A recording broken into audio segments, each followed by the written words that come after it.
Hey guys, what's up? My name is Anthony, and welcome to another edition of B&A Sports Talk. So, I don't think that the Giants are going to make the playoffs. I just don't. We have to win the next two games. I think literally we have to win the next two games in order to qualify for the playoffs.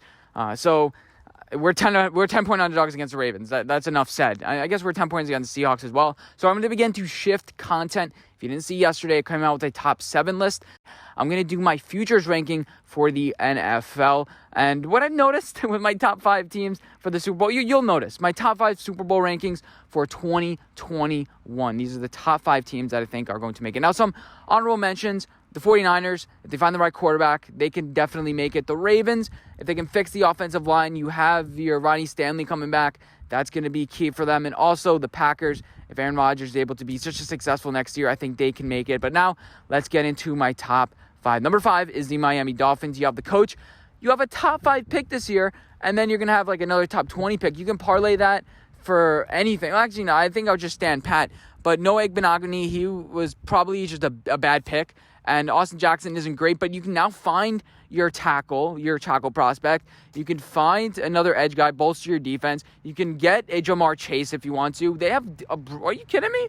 9-5 with this roster. I had them at 6-10 because I was like, are we sure this roster is that talented? You have some rookies. You have some new free agents that are coming in. Is there a lot of continuity? I wasn't sure.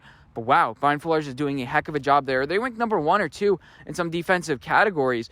And they almost had the division here. But, the Bills lose to the Patriots and the Dolphins win out.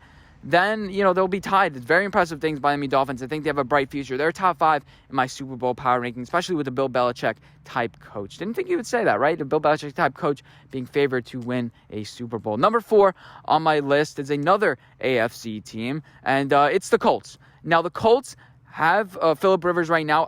They're spending $40 million in cap on just quarterbacks. As Phillip Rivers, find your quarterback. I don't think it's Jacob Eason. The problem is, can you find your quarterback? Are you going to get Sam Darnold, and are you going to be able to develop him to win a Super Bowl? I'm not sure exactly what we're going to do a quarterback, but the defensive line is good, but the defensive secondary, their defense is showing cracks over the past couple weeks. They were like a top 5 defense. The DeForest Buckner, all these, Autry and what's his name? The Okereke and all these guys, all these defensive players that were just coming up, all these mid-round picks that were finally, being able to succeed. You got to check out their secondary. Now they had Kenny Moore. That guy he's a stud. He had that amazing pick in the end zone. He's talented. Bolster up your secondary. Offensive line's doing good. Find yourself another right tackle to replace Anthony Costanzo. You have your running back situation, I think, sorted out. T.Y. Hilton's getting a little bit older. Maybe draft another wide receiver. But overall, they feel like a complete team. So the Colts are definitely up there on my power rankings. Again, they have $40 million that they're going to free up at the end of the season to spend on maybe another quarterback, maybe some other free agents, a free agent right tackle, left tackle. I'm not too sure about the prospects and this free agent class just yet, but I'm assuming they'll be just fine. Number 3 is the Cleveland Browns. Now, the Cleveland Browns, they have a smart offensive coordinator, Kevin Stefanski. He's being able to teach Baker Mayfield why he does certain things, why this works, and it's clicked for Baker Mayfield. Odell Beckham Jr. is returning, but even if he doesn't return, you trade him for some decent pieces. I don't think he's going to be able to start the season. I'm not really sure what they're going to do with Odell, but, their defense, Myles Garrett, you're going to have to, I think, draft defensive line this year. Keep on drafting defensive line. People bang on their secondary, but don't forget, they have Greedy Williams. They have what's his name? The guy that they just drafted this year, Grant Delpit. They have Grant Delpit in that secondary. Maybe go after a free agent, but they have some money they could spend. Baker Mayfield's in the last year of his rookie contract. So I think you might as well just go all in and try to win a Super Bowl in this year. Take a look at the rest of their division. The Bengals aren't going to have Joe Burrow for 8 games. The Ravens are iffy. And then the Steelers are going to have an aging Big Ben Roethlisberger. So I have to have the Cleveland Browns at number 3. Number 2, the Buffalo Bills.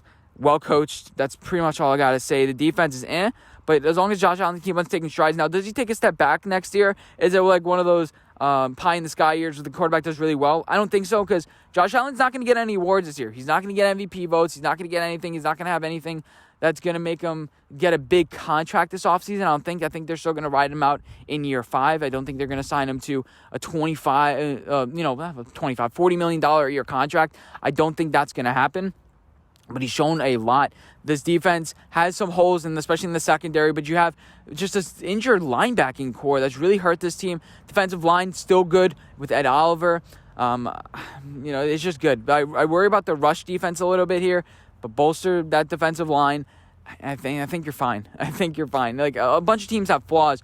The Buffalo Bills don't have many. You have your left tackle in Deion Dawkins.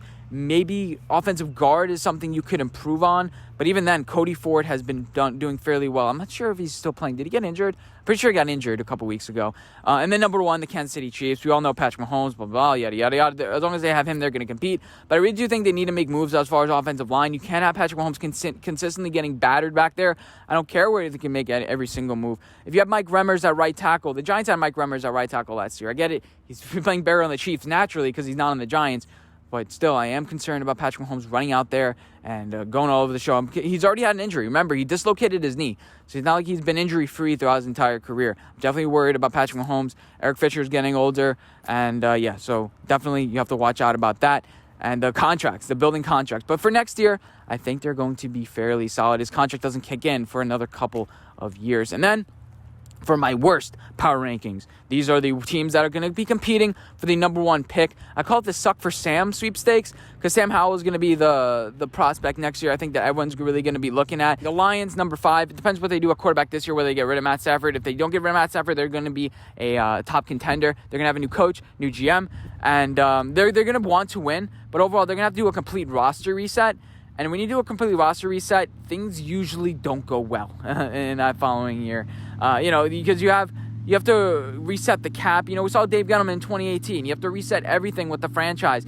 And especially if you're trying to win with an aging quarterback, you may make some moves to help Matt Stafford, not the entire team. So I'm concerned about that.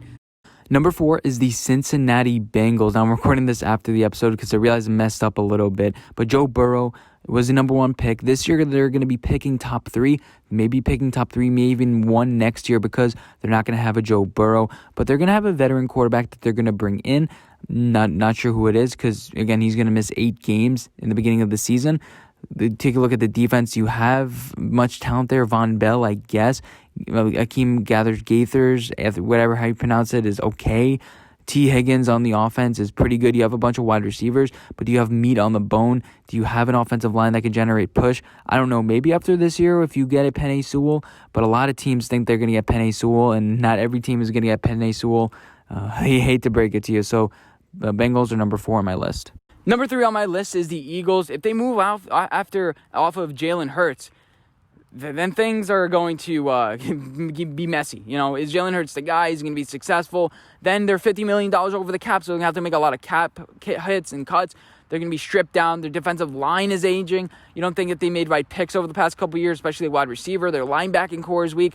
Just a lot of holes on this team. I trust them in the next 3-4 years, but I don't trust them next year. Doug Peterson may be out of a job if he's not successful with Jalen Hurts in the beginning. And overall, I could see them being similar to a Houston Texans. And then this year, for the Eagles next year. And then the Falcons, number 2, Matt Ryan. What happens with him? New coach, new GM, defense. The secondary is getting better year after year.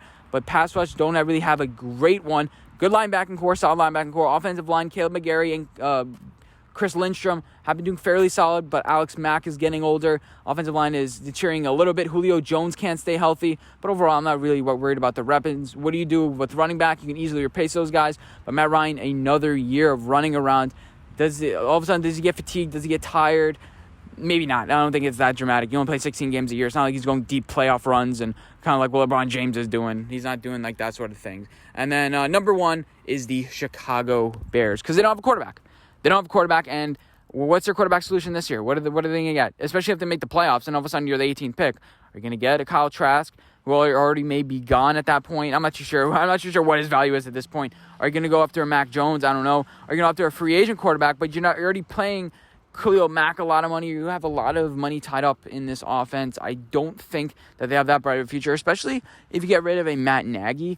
I think that Matt Nagy is probably gone after this year, but I'm not too sure. I'm not too sure what they're going to do, but I don't trust Ryan Pace's draft selections and draft development. I don't trust him as as a mind. Jalen Johnson was a good pick. Cole Kmet was a good pick, but after that, taking a look at it, Jared Leno, he's not playing too well. The offensive line is getting weaker. You're going to have to try out Mitch Trubisky again. They have to extend him if they want to keep him. They have to extend him to a 3-year contract with $25 million plus. Because remember, they denied him his 4th-year contract. So they're going to have to go on and extend him, or the 5th-year option. they denied it for him. But hope you guys did enjoy this video. Let me know what you guys think. Which teams do you think have the brightest future, the Super Bowl contenders for next year, and which teams do you think are going to be on the down low? But we'll make fun of this list next year, I'll bet you. But that's why I make them, because I want to see. That's where my mindset is at right now. If somebody breaks their leg, Patrick Mahomes breaks their leg, and all of a sudden they're the number 1 overall pick. So you never know. Hope you guys enjoyed this video, though, and I'll see you guys in my next one. Bye, guys.